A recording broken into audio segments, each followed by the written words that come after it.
Hello students, welcome back to your maths class. Now, today I am going to explain you exercise 10. Question number 1 to 4. So listen carefully students.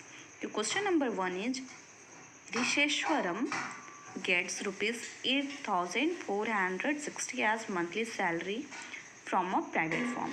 Okay, आपसे बोला जा रहा है first sentence में 8,460 जो monthly salary है रिशेश्वरन कहाँ से प्राप्त करता है, कहाँ से उसे मिलता है, प्राइवेट फॉर्म से मिलता है. Okay, he works as a part time assistant in a printing press. और वो पार्ट टाइम असिस्टेंट के फॉर्म में भी काम करता है प्रिंटिंग प्रेस में.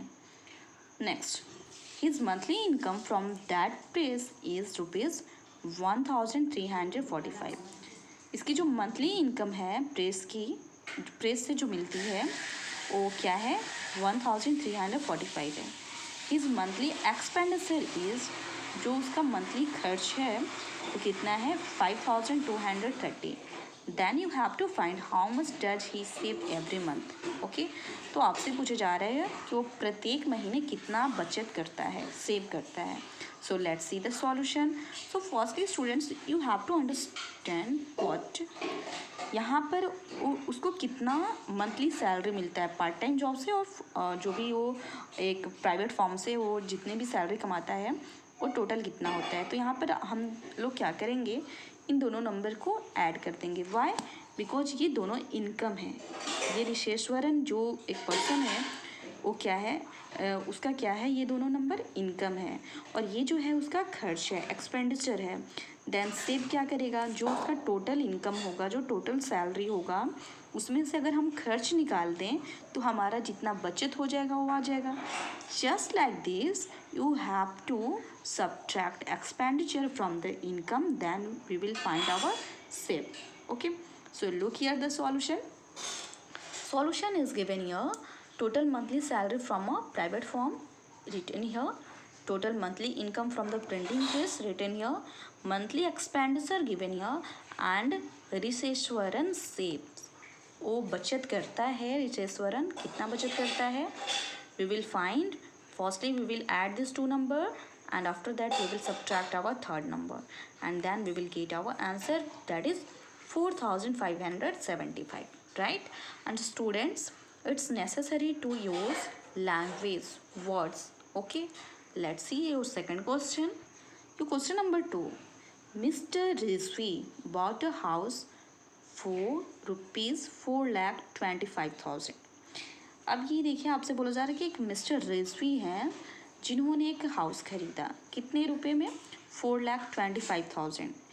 Next sentence, he spends rupees 80,580 on painting and decorating the house. अब यहाँ पर आपसे बोला जा रहा है कि 80,580 रुपीज़ वो क्या करता है, किस पे खर्च किया है? पेंटिंग है, डेकोरेटिंग उस हाउस को करने के लिए. Next, he sold the house for rupees 7,50,000. उसके बाद उसने क्या किया, उसने वो हाउस को बेच दिया. कितने में? 7,50,000 में. So you have to find how much more money did he get than what he had spent. अब आपसे बोला जा रहा है कि वो कितना अधिक पैसा उसे मिला जितना वो खर्च किया था, है ना, खरीदने में और पेंटिंग एंड डेकोरेटिंग में. So firstly simply we will find उसे कितना प्रॉफिट होता है. So how to find, how to solve. So students, जितना खर्च हुआ है ना, जितने वो हाउस पे खर्च किए खरीदने में और डेकोरेटिंग में, उन दोनों को क्या कर देंगे, ऐड कर देंगे. तो टोटल कॉस्ट निकल जाएगा, है ना. You can say that what cost price and selling price given here 7,50,000. We will find our final answer and you can say that profit what after subtraction of your selling price and your cost price. So look here. Total money spent by Ram,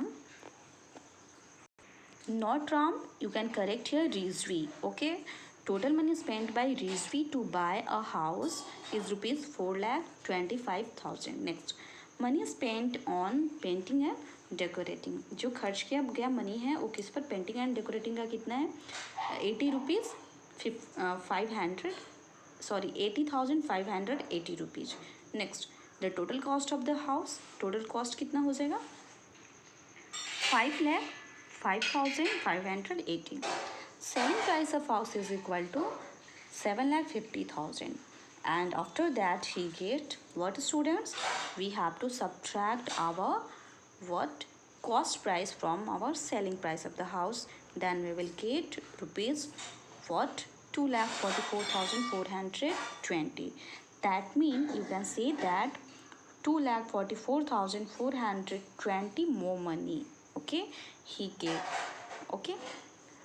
Next question number 3 and question number 4.